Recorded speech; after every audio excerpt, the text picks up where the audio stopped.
दोस्तों नमस्कार, राजेंद्र द्विवेदी evidentmedia.com। आज मैं एक ऐसे घोटाले का आपसे चर्चा कर रहा हूं जिसमें लखनऊ के पूर्व डीएम अभिषेक प्रकाश निलंबित किए गए। यह संयोग कहें या घटनाक्रम कि यह घोटाला 40 वर्ष पूर्व 28 जनवरी 1985 को तत्कालीन मुख्यमंत्री नारायण दत्त तिवारी की सरकार में हुआ था। 90 लोगों को फर्जी पट्टा आवंटन किया गया था और घोटाले का पर्दाफाश योगी आदित्यनाथ की सरकार ने किया और योगी आदित्यनाथ ने तत्कालीन जिम्मेदार डीएम अभिषेक प्रकाश को निलंबित किया।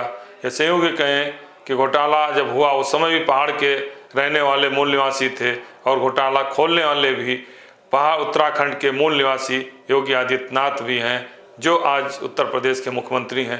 ये बहुत इंटरेस्टिंग घोटाला है और ये कहा जा सकता है कि जहां जमीन अधिग्रहण होता है वहां घोटाले होते हैं। ये घोटाला इसी से जुड़ा हुआ है। ये लखनऊ के डिफेंस कॉरिडोर से जुड़ा हुआ है। डिफेंस कॉरिडोर में जिस तरीके से घोटाला हुआ है ये बहुत ही गंभीर है। भटगांव पड़ता है सरोजनी नगर विधानसभा क्षेत्र में, तहसील में। यहाँ पर 28 जनवरी 1985 को 90 लोगों को पट्टा आवंटित किया गया। वो फर्जी था और बिना जो पट्टा शुरू में आवंटित किया जाता है वो असंक्रमणीय होता है, मतलब वो बेचा नहीं जा सकता है।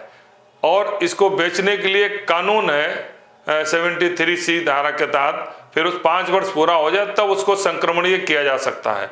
लेकिन उसका कार्यकाल पूरा हुए ही बिना इसको संक्रमणीय मतलब जमीन को बेचने योग्य बना दिया, पट्टे की जमीन को बना दिया गया। और यह लगातार निरंतर 40 वर्षों से फर्जी पट्टा चलता रहा। अब जब डिफेंस कॉरिडोर में जमीन अधिग्रहित की गई फिर ये मामला इसमें खुला कि भटगांव की जमीन को किस तरीके से और कैसे नायब तहसीलदार, लेखपाल, कानूनगो और पूरा रेवेन्यू विभाग, जिसमें जिलाधिकारी अभिषेक प्रकाश भी आरोपित हैं जिन्हें आज निलंबित किया गया, पूरा उसमें इन्वॉल्व हुआ।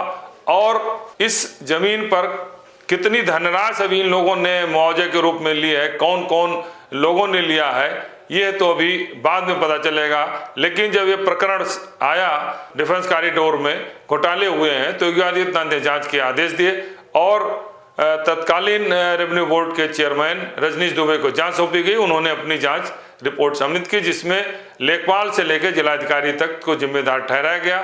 और ये बहुत ही गंभीर मामला है। योगी आदित्यनाथ ने इसको गंभीरता से लिया और अभिषेक प्रकाश को निलंबित किया। वैसे पहला प्रकरण नहीं है, आप पूरे प्रदेश में देखें या देश में भी देखें, जहां भी भूमि अधिग्रहित की जाती है वहां पर ये घोटाले होते हैं। जैसे कोई सड़क कहीं प्रस्तावित होती है तो उसके आसपास पहले जमीन खरीद लेते हैं, माफिया लोग भूमाफिया जमीन खरीद लेते हैं, फिर उसको मनमाने दाम पर कई गुना उसका मुआवजा लेते हैं। ये तो चला आ रहा है। लेकिन इस तरीके से फर्जी पट्टा आवंटन हुआ, असंक्रमणीय जो बेचा नहीं जा सकता है, नियम को तोड़कर को संक्रमणीय कर दिया गया, फिर वो मामला दबा रहा। और जब डिफेंस कॉरिडोर का आया फिर इसमें प्रकरण खुला और आज अभिषेक प्रकाश तत्कालीन जिलाधिकारी निलंबित किए गए। योगी आदित्यनाथ का यह कार्य सराहनीय है। लेकिन अगर मेरा अपना मानना है जितने अधिग्रहण जमीन के हुए हैं अगर निष्पक्षता रूप जांच करा दी जाए तो कुछ ही बचेंगे। सब में कोई ना कोई अधिग्रहण करने वाले अधिकारी जरूर उन पर छींटे जाएंगे। तो एक बार फिर भूमि अधिग्रहण मामले में अभिषेक प्रकाश निलंबित किए गए। अब इसमें और कौन कौन अधिकारी, बाकी तो सभी से छोटे अधिकारी हैं, लेखपाल, कानूनगो से लेकर जिन्होंने असंक्रमणीय को संक्रमणीय बनाया और पट्टा नियमों के खिलाफ दर्ज किया। अब ये भी है कि ये मामला 40 साल पुराना 1985 का है। उस समय जिन लोगों ने फर्जी आवंटन किया होगा उसमें हो सकता है कुछ ही लोग जिंदा हों या रिटायर, सभी तो लगभग तो सब रिटायर हो चुके होंगे, लेकिन कुछ लोग हो सकता है जिंदा भी हों या ना भी हों, या कहना बड़ा मुश्किल है। दूसरा सबसे अहम है, अभी इसमें यह नहीं खुलकर आया है या जानकारी आई है, पब्लिक हुई है कि कितनी जमीन है और उसकी धनराशि कितनी है। हालांकि संस्तुति में रजनीश दुबे ने दिया है कि जिन लोगों ने फर्जी आवंटन यूपीडा से अपना एग्रीमेंट किया है और उनसे धनराशि ली है, उसे भी वापस किया जाए। इन तमाम संस्तुतियों के बाद सब पर कार्रवाई करने की संस्तुति की है, जिस पर आज अभिषेक प्रकाश पूर्व जिलाधिकारी निलंबित किए गए हैं। अब इस कड़ी में कौन कौन पर गाज गिरेगी, आने वाला समय बताएगा। धन्यवाद।